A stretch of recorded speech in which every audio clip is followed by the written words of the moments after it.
200 தொகுதிகளை வெல்லுவோம் அப்படிங்கிறாங்க. 170 தொகுதி திமுக நிக்கும் அப்படின்னா கூட்டணியில் இருக்க ஒவ்வொரு கட்சிகளுமே இப்போ வந்து விசிகாவா இருக்கட்டும், கம்யூனிஸ்ட் கட்சிகளா இருக்கட்டும், ஏன்னா அவங்க ஏற்கனவே சொல்லிட்டாங்க 21 வந்து நாங்க ஏமாந்துட்டோம், 26ல ஏமாற மாட்டோம்னு சொல்றாங்க. காங்கிரஸா இருக்கட்டும், எல்லாருமே இப்ப அதிக தொகுதிகள் கேட்கறாங்க.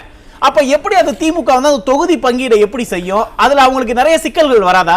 இதை பாக்குறப்ப எனக்கு இந்த குரங்கு பங்கு போட்டு ஒரு கதை ஞாபகம், அதுதான் ஞாபகம். இந்த குரங்கு வந்து பன்னு கொடுக்குறப்ப இந்த உனக்கு கொஞ்சம் உனக்கு கொஞ்சம் உனக்கு கொஞ்சம் கொடுக்குற மாதிரி இந்த மீதமுள்ள 64 சீட்டை எப்படி இவங்க பங்கு போடுவாங்க? அதுவே ஒரு மிகப்பெரிய ஒரு சர்ச்சையை ஏற்படுத்தக்கூடியதான். ஏன்னா காங்கிரஸுக்கு அவங்க அதிக சீட்டு கேட்கறாங்க, நம்ம கம்யூனிஸ்டுகள் அதிக சீட்டு கேட்கறாங்க, விடுதலை சிறுத்தைகள் அதிக சீட்டு கேட்கறாங்க, அதே போல எல்லாரும் அதிக சீட்டு இருக்கிறது 64 தான்.